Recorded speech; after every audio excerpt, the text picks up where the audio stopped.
새 달을 맞이하고 지난주가 참 여러 가지 뉴스들이 많이 있었던 한 주간으로 여겨집니다. 특별히 프로야구가 또 이제 마감이 되면서 특별히 이 대전 지역도 우리 충청도에서 올해는 코리안 시리즈에 진출도 하고, 그래서 이쪽에 있는 그러한 3, 4, 50대 남자들이 할 얘기가 없으면 야구 얘기를 시작해라. 그러면 말문이 터지고 서로 분위기가 좋아진다. 이렇게 말할 정도로 야구로 떠들썩했던 한 주간이 마감이 된 것 같습니다.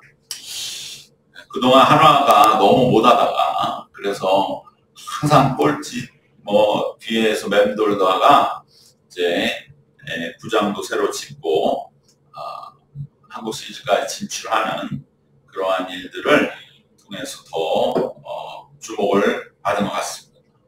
한화가 항상 질 때마다 그때 응원하던 노래 중에 어떤 노래가 인상 깊었느냐면 바로 윤향기 목사님이 부르는 나는 행복합니다 라는 노래를 응원가로 불렀다는 사실이 꼰지하면서 뭘 나는 행복합니다. 정말 행복합니다. 그 노래를 부르면서 눈물을 삼킨다고 해야 되는지, 어떻게 보면은 그게 더 불쌍해 보였는지 전국적으로 하나가 동정 팬들이 많이 있다는 이야기도 있고, 하나의 역설적인 모습이라고 할 수 있는 것이죠. 비록 이번에 졌지만 나는 행복합니다. 이런 식으로 참 패배가 주는 쓰라림을 달래면서 그렇게 지나갈 수밖에 없는 처지라고 하는 그러한 뜻도 되겠고, 뭔가 처연한 그러한 모습들로 보여지고, 그런데 또 그 노래를 부르면서 정말로 경기는 한 경기 졌지만은 야구를 즐겼고 그래서 나는 행복합니다 라고 이렇게 극복하는 그러한 모습으로 또 여겨질 수도 있는 참 뭔가 짠한 그 모습들이 한화가 전에 가졌던 모습이 되겠습니다. 그런데 이 나는 행복합니다 라고 하면서 부르는 그 응원가를 보면서 우리는 매년마다 전 세계 행복지수라는 것이 발표가 될 적에 이상하게도 우리보다 훨씬 못 사는, 예를 들면 미안한 얘기지만 방글라데시 같은 나라들이 행복지수 순위에서 상위권이 되어 있다는 것이죠. 그리고 풍요롭고 뭔가 물질적으로 풍성한 나라들이 후순위로 들어가 있다. 우리가 이러한 행복지수의 순위를 보면서 참 어떤 때는 이해가 안 되는 그러한 모습들을 보게 됩니다. 우리가 볼 때는 정말로 훨씬 더 못 살고, 그래서 비극적인 일도 많을 것 같고 안타까운 일도 많을 것 같고, 우리라면 충분히 더 나은 그러한 해결책이 있는 일들이 없는 그러한 지역과 사회에 살면서도 행복감은 다르다. 우리는 행복하다. 우리는 비록 세상의 물질과 문명의 혜택은 덜 받아도 그래도 우리는 여기서 얼마든지 행복하고 서로 감사하고 따뜻하고 정을 느끼는 그러한 삶을 살고 있다. 평균 수명이 줄어도 사람이 오래 산다고만 행복한 거냐. 적게 사는 삶을 내가 받아들이고, 그리고 그 안에서 정말로 감사하고 기뻐하고 서로 행복하고 웃으며 그렇게 지내면, 그러면 바로 우리는 행복하다. 이해가 될 듯 하면서도 늘 우리를 혼동시키는 그러한 하나의 행복지수의 모습이 되는 것입니다. 결국 그러한 나라들이 행복지수가 높다고 하는 것을 우리는 어떻게 봐야 되느냐. 그것은 즉 행복과 행복감은 다르다는 것입니다. 행복한 것과 행복을 느끼는 건 다르다는 거예요. 우리가 볼 때는 행복할 수 있는 그러한 상황이고 여건이고, 그래서 행복은 있을 수 있는데 거기서 또 행복을 느끼지 못한, 바로 그 행복을 느끼느냐는 다르다는 것이죠. 여러분, 우리가 인생을 살면서도 정말로 사랑도 마찬가지로 나는 사랑이라고 주는데 상대방은 사랑을 느끼지 못합니다. 사랑과 사랑을 느끼는 건 다르다는 것이죠. 많은 그러한 오늘날의 젊은이들이 방황하는 것, 내가 무슨 사랑을 받았냐 이거죠. 그러나 또 그들을 위해서 사랑하며 어떻게 해서든지 간에 사랑을 주려 했던 그러한 손길은 분명히 있는데, 사랑을 받는 측에서는 그건 사랑이 아니다, 내겐 그게 사랑으로 느껴지지 않는다 라고 하는, 바로 여기에 엄청난 비극이 있는 것입니다. 우리는 행복과 행복감은 다른 것이다. 그러니까 여기에서 그 행복 지수가 우리에게 아이러니한 것이 어느 정도 해명이 되는 거죠. 그들은 행복이라고 하는 것과 행복감이 다른 거예요. 우리가 볼 때 아유 저게 뭐가 행복이 저기에 어디가 있어, 저렇게 못 살고 비생적이고 저렇게 참 비참한 삶의 현실인데, 그들은 거기에서 행복감을 느끼는 거예요. 반대로 얼마든지 행복할 수 있어요. 얼마든지. 자기만 오해하고 착각하고 있는 거예요. 자기만 모르고 있는 거예요. 자기만 제일 불행한 줄 알아요. 아니에요. 자기를 객관적으로 보라니까. 객관적으로 정말. 그러면 남들은 다 행복할 수 있다고 여겨요. 그런데 자기는 행복을 모른다. 바로 여기에 우리는 분명히 내가 깨달아야 할 지점이 있는 것입니다. 나는 행복할 수 있어. 근데 왜 나는 행복을 못 느끼지? 그러면 누가 잘못된 겁니까? 내가 잘못된 거죠. 왜? 행복할 수 없는 환경에서도 행복을 느끼는 자들이 있는데, 그래서 행복지수의 상위권에 올라가는데, 나는 남들이 볼 때는 저 정도면 뭐 남들보다 훨씬 더 낫잖아, 더 괜찮잖아. 그런데 나는 행복하지 않다. 그럼 뭐가 잘못된 겁니까? 우리는 한번 내 자신을 깊이 들여다볼 필요가 있는 것입니다. 그렇기 때문에 반대로도 되는 거예요. 좌절도 좌절감과는 다르다. 좌절할 수밖에 없는 현실, 정말로 낙심할 수밖에 없고 실망할 수밖에 없는 현실은 있을지라도 그 안에서 좌절감은 느끼는 건 또 다른 문제라는 거죠. 좌절감의 현실이 다가올 때에 우리는 좌절할 수밖에 없는 현실 속에 부딪힐 때에, 사실은 사람들은 그것을 더 내게 다가온 그 낙심과 좌절의 현실보다 더 많은 좌절감을 느껴요. 사실은 인생을 넓게 보면 이 정도 문제는 언젠가는 해결할 수 있는 거예요. 그 당시에는 이제 나 끝이구나, 나는 여기서 이제 더 이상 헤어나올 수 없을 거야 라고 하는 내게 주어진 좌절의 현실보다 더 깊은 좌절을 느끼면서 점점점 더 좌절의 수렁으로 빠져 들어가는 것이 일반적인 인간의 모습인 것입니다. 행복과 행복감이 다르듯이, 사랑과 사랑을 느끼는 것이 다르듯이, 좌절과 좌절감도 여면이 다른 것입니다. 우리가 오늘 맞이하는 11월 첫 주는 아무래도 지난 10달을 우린 돌아보게 되죠. 우리 왠지 10이라고 하는 십지법의 다음 단계로 생각하기 때문에 그러면서 2달이 남은 그러한 한 해를 새롭게 한 번쯤은 다 가늠해보게 되는 때인 것 같습니다.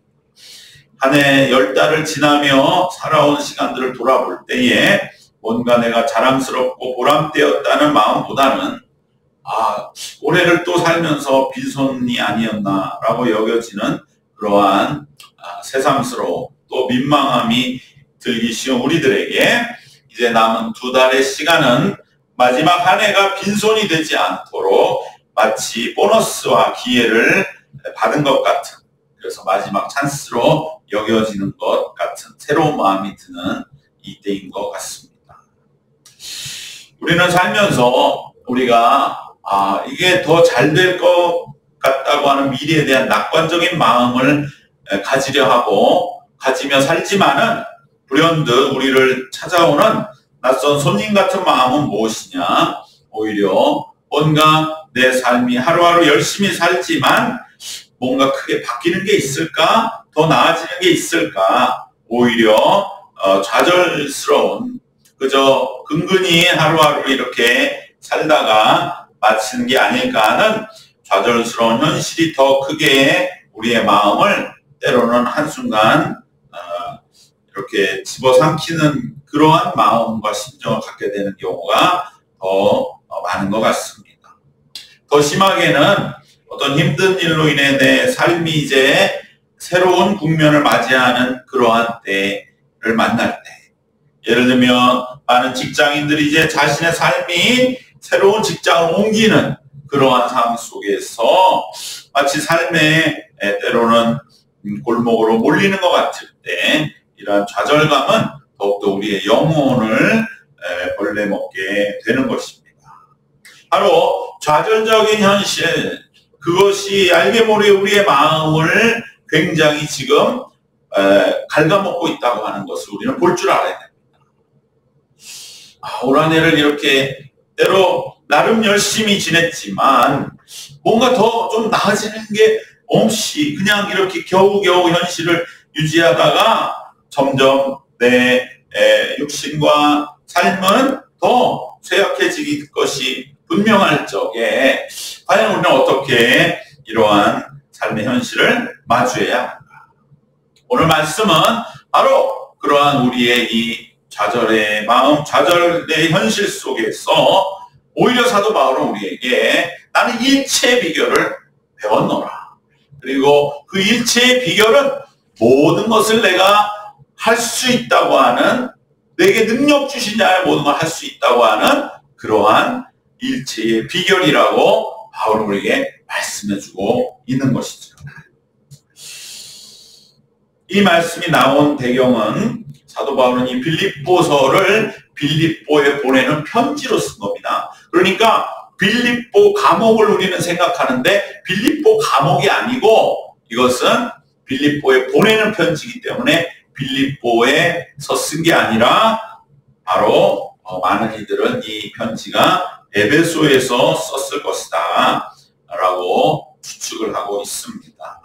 에베소와 빌립보는 터키와 그리스의 바다 하나를 사이에 두는, 그런데 그 바다가 강같이 반대편에 다 보이는 그러한 해협에서 위치하고 있는 그러한 지역으로 매우 가깝고도 또 바다로 가로질러져 있는 그러한 두 지역이 되겠습니다.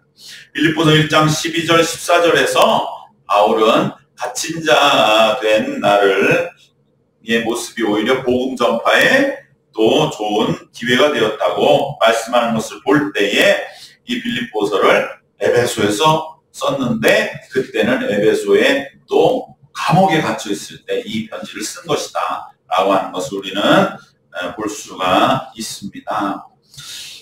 빌립보 감옥이 아니라 에베소 감옥에서 이것을 쓴 것이죠. 그러니까 바울은 빌립보에만 감옥에 갇힌 것이 아니라 에베소에서도 정말 죽음의 고비를 넘기고 투옥당하는 그러한 일들을 겪으면서 그 에베소 감옥에 있을 때 빌립보 교회가 바울을 향해서 그 소식을 듣고 감옥에 있는 바울에게 그러한 도움을 준 것에 대한 그러한 사건을 또 배경으로 하면서 그에 대한 고마움을 오늘 말씀에서 분명하게 우리 느낄 수가 있습니다. 10절에 내가 주 안에서 크게 기뻐함은 너희가 나를 생각하던 것이 이제 다시 싹이 나미니 너희가 또한 이를 위하여 생각은 하였으나 기회가 없었느니라. 즉 빌립보 교인들이 바울을 늘 생각하고 있었어요. 바울 우리 사도께서 또 어디 계속 다니시면서 복음을 전하실 텐데 우리가 좀 도와드려야 될 텐데 그러한 마음을 갖고 있었다. 그걸 내가 알고 있는데 특별히 이번에 에베소 감옥에 있을 적에 그 정말 어렵고 힘들 때에 빌립보 교회에서 이제는 기회다라고 여기고 바울에게 도움을 줬던 일에 대한 감사가 그대로 묻어나는 말씀이 되는 것이죠. 사도 바울은 선교의 이 여정에서 반복적으로 이렇게 투옥되며 생명의 위협을 받는 그러한 불행과 고통을 겪으면서 이러한 좌절의 현실을 늘 겪게 되었습니다. 그러나 바울은 좌절케 하는 이 환경의 수렁 속에서도 좌절하는 마음, 곧 좌절감이라는 수렁에서는 늘 헤어나올 수가 있는 모습을 우리에게 보여주고 있는 것이죠. 이처럼 우리들도 절망적인 현실과 환경 속에서 우리는 절망감에 빠지지 않으면 우리는 절망의 현실을 이겨나갈 수 있다고 하는 것을 바울에게서 늘 우리들은 말씀 속에 힘을 얻고 그 은혜를 체험하게 되는 줄로 믿습니다. 바울이 좌절할 만한 이 환경 속에서도 좌절감에 사로잡히지 않았던 것은 무엇이냐? 그것은 잠시 이 좌절의 현실이 밀려들 때는 낙심할 수 있을지라도 바울이 깨달은 것은 무엇이냐? 여전히 하나님의 은혜는 바울 자신의 삶을 지켜주고 있고 인도해 오셨고 인도하고 있다는 엄연한 사실을 바울은 깨달았기 때문입니다. 바로 여기에 일체 비결이 있습니다. 아까도 말씀드렸지만 사람은 보통 좌절된 현실을 부딪힐 때에 주어진 현실보다 더 심하게 좌절감에 휩싸이게 됩니다. 나만이 이 고통의 한복판에 있는 것 같고 그 누구도 나를 몰라주는 것 같고 내 십자가 가장 무거운 것 같은 그러한 마음은 전부 좌절감인 것입니다. 이것을 더 막 과장해서 그렇게 자기 자신이 감정 속에서 그것을 지켜내지 못하는 것이 인간의 연약한 영혼의 자화상인 것입니다. 그럴 때 별것 아니었다고 말할 수 있는 이 절망적인 현실이 점점점 부풀어지는 겁니다. 내 안에 있는 좌절감으로 인해서 절망적인 현실을 과장되게 내 안에 크게 나를 내리누르도록 받아들이는 것이 인간의 모습이요. 그러면서 더 좌절해서 헤어나오지 못하게 되는 것입니다. 오히려 좌절된 현실 속에서 좌절감을 갖지 않도록 하는 것. 그것을 바로 바울은 우리에게 보여주고 그것은 무엇이냐? 바로 좌절감 속에서도 하나님의 은혜를 보는 눈. 이것이 곧 오늘 말씀의 핵심이 되는 바로 모든 것을 할 수 있는 일체의 비결이라고 하는 것을 마음 깊이 새기시기를 바랍니다. 믿는 자는 좌절감에 휩싸일 때에도 하나님의 손길, 하늘의 은혜는 변함이 없고 과거를 가만히 생각해 보는 겁니다.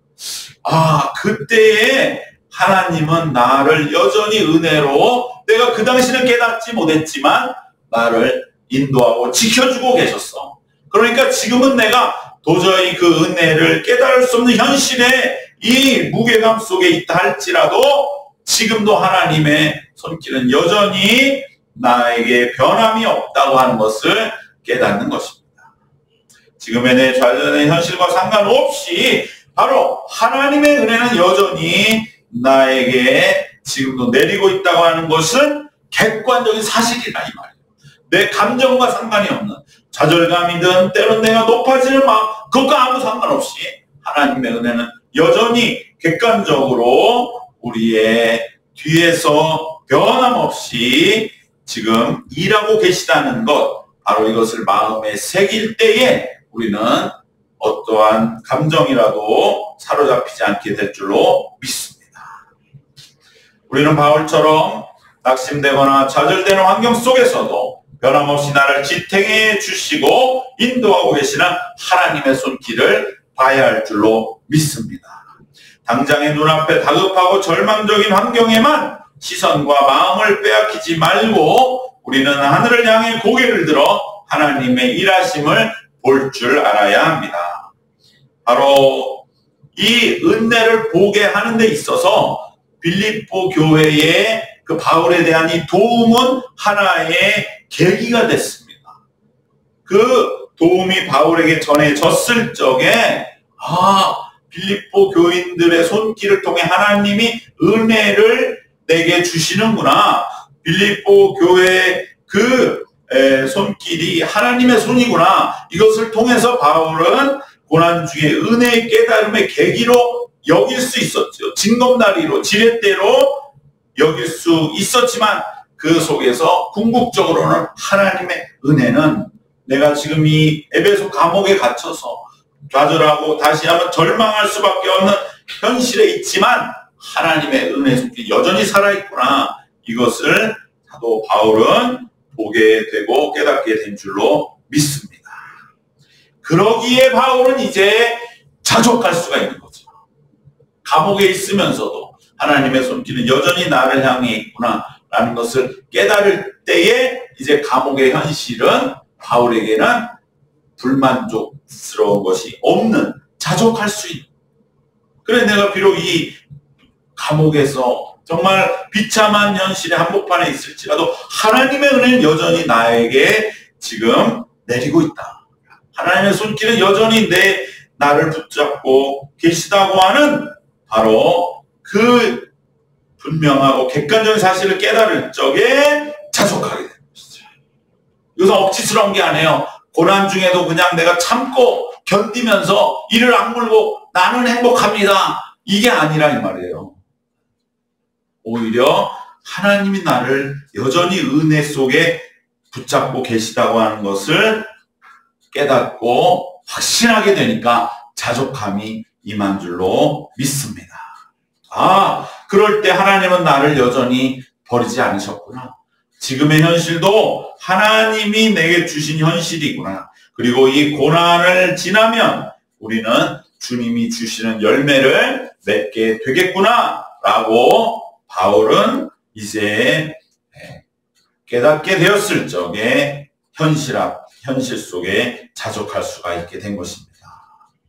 고난 속에 이 자족하는 태도를 우리는 오해하면 안 됩니다. 그건 뭐냐? 바로 이 자족한다고 해서 그저 이 주어진 좌절의 현실에 안주한다는 게 아닙니다.